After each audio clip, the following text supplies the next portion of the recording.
It actually begins with emotions. Emotions for a long time in our society have sort of been bad things, you know, and a sort of a bit of a side product of the way we think. Whereas that's not true if you think about it. And pushing that myth further, then we go into the organization, we go to the workplace, and you hear still today a lot of people saying, we don't have emotions in the workplace. Over here, it's rational stuff. And I just shake my head. I think, how do you expect people to work, to be, without there being emotions? Without emotions, you're simply not alive. You're a robot.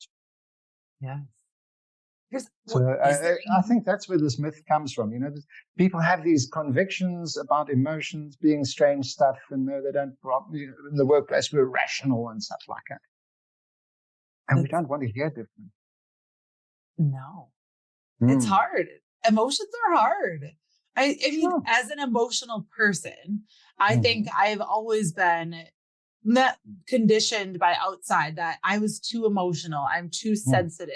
I'm too blank. And I always struggle with that because it feels very innate for me. Like that's just how I am. And I always felt the judgment, whether it was by peers for being too sensitive to something, or by bosses for, again, being too sensitive, or even on the opposite, being too excited or passionate about something. Yeah, sure. All of that was bad. Yeah. And I think it took me a really, really long time to accept that I even had emotions, because so many people judged me for having emotions. Yeah, and then we start judging ourselves for having emotions too, hey? Yes. You feel the shame. The shame lives. Yeah. Another beautiful emotion, shame.